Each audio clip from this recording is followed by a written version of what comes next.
Hello students, पिछले lecture में हमने निराला जी को पढ़ा था, उनका जीवन परिचय, उनकी कृतियाँ पढ़ी थी। आज हम पढ़ेंगे उनका काव्यगत विशेषताएं। काव्यगत विशेषताओं के अंतर्गत पहले हम पढ़ेंगे भावपक्षीय विशेषताएं। तो भावपक्षीय विशेषताओं में सबसे पहला पॉइंट जो इनका विशेषता है इनकी, वह है छायावादी प्रवृत्ति। छायावाद सौंदर्य और प्रेम का काव्य है और निराला को छायावाद का उन्नायक कवि माना जाता है, क्योंकि उनके काव्य में छायावाद का सौंदर्यात्मक और कलात्मक रूप मुखरित हुआ है। निराला के काव्य में छायावाद की सभी विशेषताएं उपलब्ध होती हैं और छायावादी प्रवृत्तियों के आधार पर ही निराला ने अनेक रचनाएं प्रस्तुत की हैं, जैसे कि भारती वंदना, संध्या सुंदरी, जूही की कली, इसी प्रकार की और भी।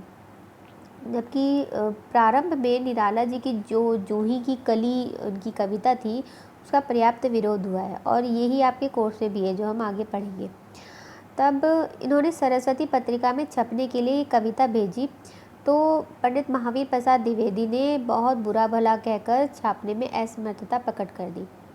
फिर तो निराला जी ने उस कविता को सब जगह सुनाने लगे और वैसी ही रचनाएं करने लगे। फिर बाद में आलोचकों ने इस कविता की बहुत प्रशंसा की और बाद में सबने इसका लोहा माना। इसलिए छायावाद की अन्य विशेषताएं जैसे मानवीकरण, लाक्षणिकता, ध्वन्यात्मकता, संगीतात्मकता, मूर्त में अमूर्त विधान आदि निराला के काव्य में स्पष्ट देखी जा सकती है। नेक्स्ट जो इनकी विशेषता है वो है प्रगतिवादी विशेषता। प्रगतिवाद के अंतर्गत निराला जी की वे कविताएं आती हैं जिनमें उन्होंने पूंजीवाद का विरोध करके मजदूर एवं शोषित मानवों के प्रति अपनी सहानुभूति प्रकट की है। निराला का मन समाज की दुर्दशा को देखकर बिलख उठता है और प्रगतिवादी भावना से युक्त उनकी कविताएं वह तोड़ती पत्थर तब भिक्षुक विशेष प्रसिद्ध है। भिक्षुक भी आपके कोर्स में है जो हम आगे पढ़ेंगे। और इसके अलावा कुकुरमुत्ता, बेला और नए पत्ते तीनों काव्य कृतियाँ जो हैं इनकी प्रगतिवादी भावना का सुंदर उदाहरण है। अगली इनकी विशेषता है रहस्यवादी प्रवृत्ति। गहन चिंतन और गंभीर अध्ययन ने निराला को रहस्यवादी कवि बना दिया।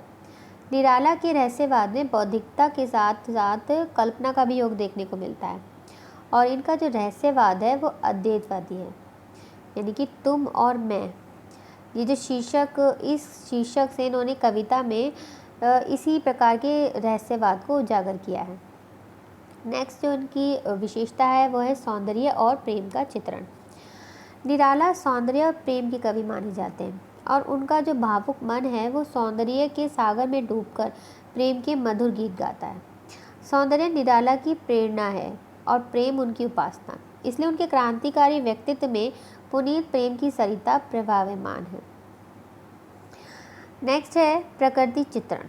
निराला प्रकृति प्रेमी कवि थे। यद्यपि उनके काव्य में प्रकृति के अनेक रूप मिलते हैं, परंतु प्रकृति प्रयोग की दृष्टि से तीन प्रवृत्तियां प्रमुख हैं। पहली तो प्रकृति का मानवीकरण, दूसरा प्रकृति में रहस्य दर्शन और वर्षा आदि ऋतुओं का वर्णन, यानी कि तीसरी जो है वो है वर्षा आदि ऋतुओं का वर्णन। ये तीन प्रवृत्तियां जो हैं उनके काव्य में देखने को मिलती हैं। उन्होंने छायावादी शैली के अनुरूप अपने काव्य में प्रकृति का मानवीकरण किया है।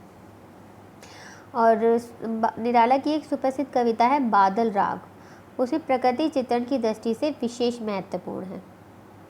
नेक्स्ट है रास प्रेम की भावना। निराला के काव्य में हमें रास प्रेम के भी दर्शन होते हैं। उनके काव्य में मुख्यतः राष्ट्रीयता के भी तीन रूप मिलते हैं। पहला है सांस्कृतिक नवजागरण, दूसरा अतीत का गौरवगान और तीसरा है राष्ट्रवंदन। सांस्कृतिक नवजागरण की दृष्टि से निराला ने आर्थिक विषमताओं, वर्ग भेद, ग्रामीण शोषण, धार्मिक ढकोसलों और विधवाओं की दयनीय स्थिति का चित्रण किया है। और अतीत के गौरवगान को उन्होंने वर्तमान का प्रेरणा स्रोत माना है।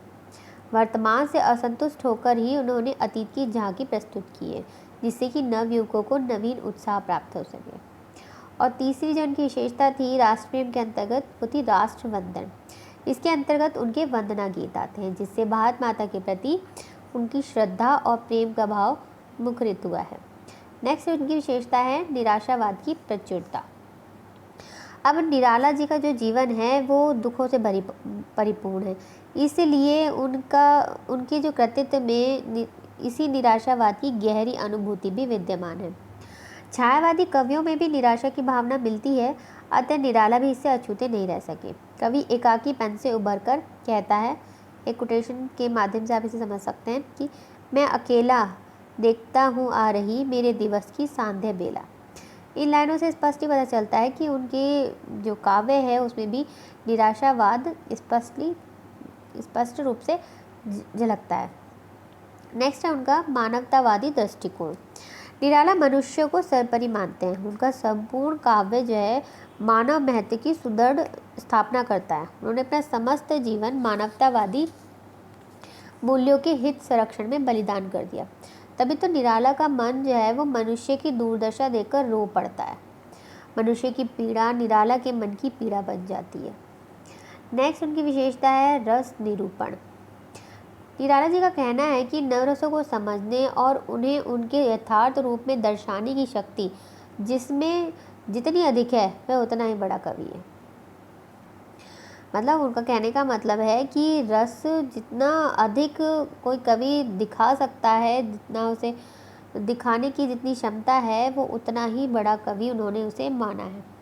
और निराला के काव्य में जो रस मुख्य रूप से मिलते हैं वो हैं श्रृंगार, वीर, करुण, रौद्र और भयानक। उनको प्रचुर मात्रा में ये काव्य में मिलते हैं। नेक्स्ट है भगवत भक्ति। व्यक्तिगत और सामाजिक जीवन में अनेक विषमताओं, विकृतियों और कुंठाओं का अनुभव करने पर भी प्रचंड विद्रोही निराला जी किसी के समक्ष झुके नहीं।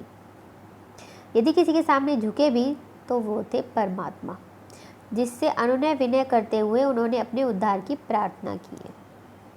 और ऐसे उनके काव्य संग्रह हैं आराधना और अर्चना, जिसमें सर्वत्र भक्ति भाव ही दृष्टिगोचर होता है। नेक्स्ट है उनकी विशेषता नारी संबंधी विचार। सुधार आंदोलन और मानवतावादी दर्शन के परिणाम स्वरूप निराला ने नारी के प्रति अत्यधिक श्रद्धा और सम्मान का भाव प्रकट किया है। नर नारी के प्रणय संबंध को उन्होंने अत्यंत पवित्र मानते हुए वर्ण, जाति और धर्म के भेदभाव का विरोध किया है। उनके अनुसार नारी जो है वह प्रकृति की अनुपम देन है, अतः स्त्री पुरुष को समान अधिकार और सुविधाएं मिलनी चाहिए, ऐसा उनका मानना है। नेक्स्ट है पौरुष और विद्रोह। निराला का संपूर्ण काव्य जो है पौरुष और विद्रोह का काव्य है।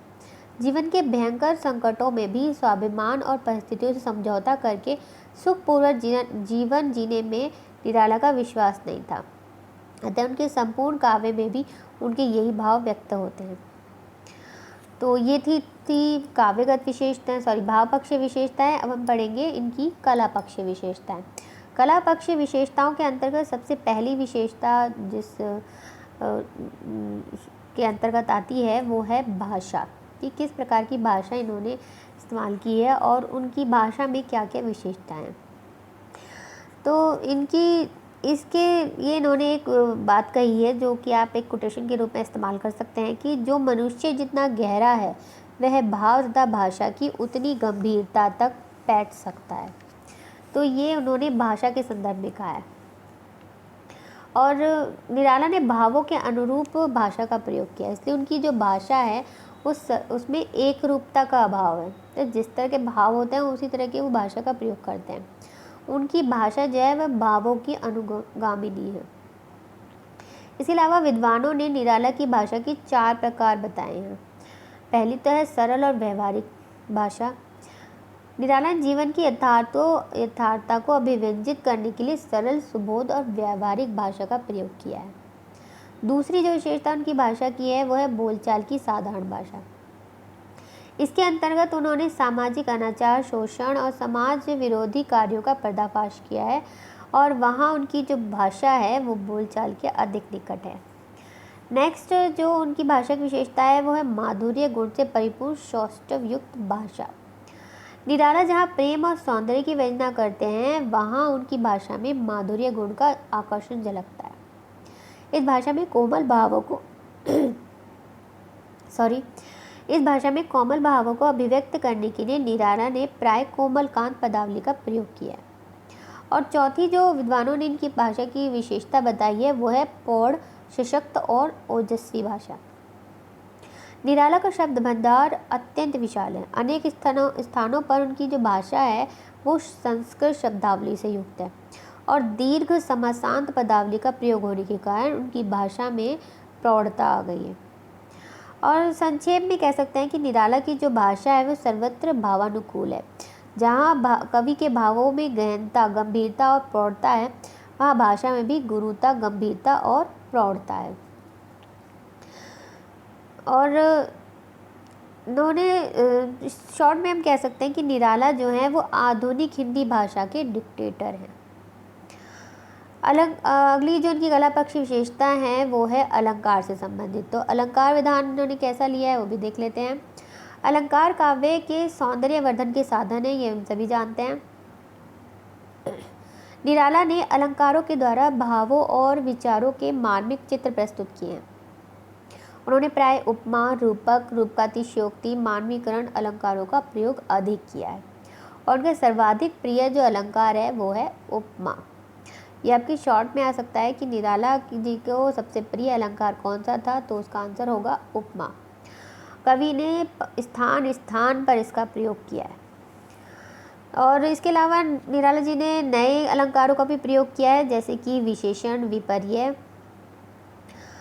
और नेक्स्ट है प्रतीक योजना। प्रतीक योजना के अंतर्गत उन्होंने किस प्रकार की विशेषताएं अपनाई हैं वो देख लेते हैं। इन निराला ने अपने काव्यों में प्रतीकों का प्रचुर मात्रा में प्रयोग किया है। उन्होंने अधिकांशतः प्रतीकों का जो चयन किया है वो प्रकृति के उन्मुक्त सौंदर्य से ही किया है। और निराला के काव्य में उपवन जीवन का, घन अंधकार, दुख और निराशा का, वसंत यौवन का और सांध्य बेला वृद्धावस्था का प्रतीक है। नेक्स्ट है बिंब विधान। बिंब विधान के अंतर्गत निराला जी ने अपने काव्यों में बिंबों का बहुत कुशल और भरपूर प्रयोग किया है। यद्यपि उन्होंने बिंबों के बहुरूपी प्रयोग तो नहीं किए, परंतु अपनी विराट बिंब योजना में वे अत्यधिक सफल रहे हैं, जिसमें सबसे महत्वपूर्ण है उनकी बादल राग। नेक्स्ट है उनकी छंद योजना। छंद योजना के अंतर्गत निराला जी जो हैं बहुत ही क्रांतिकारी कवि हैं। इस क्षेत्र में उन्होंने बहुत ही क्रांतिकारी कार्य किए हैं। उन्होंने रूढ़िगत छंद योजना को चुनौती दी तथा छंद संबंधी प्राचीन मान्यताओं में आमूलचूल परिवर्तन भी करे और मुक्त छंद की पद्धति का शुभारंभ किया। उन्होंने अपनी कविताओं की पंक्तियों के अंत में तुक साम्य नहीं रखा है, परंतु बीच बीच में अनेक ऐसे शब्दों का प्रयोग किया है जो तुक साम्य के कारण अत्यंत सुंदर संगीतात्मक ध्वनियाँ प्रकट करते हैं। शॉर्ट में हम कह सकते हैं कि निराला का जो काव्य है वो भाव, भाषा, छंद आदि विविध दृष्टियों से आधुनिक हिंदी साहित्य में अपना स्वतंत्र एवं विशेष स्थान रखता है। वे युगांतरकारी एवं क्रांतिकारी कवि थे और उन्होंने हिंदी काव्य को नूतन रचना मूल्य प्रदान किए। तो ये हमारा निराला जी की काव्यगत विशेषताएं थी जो हमने पढ़ी, और आज के लिए इतना ही। Thank you.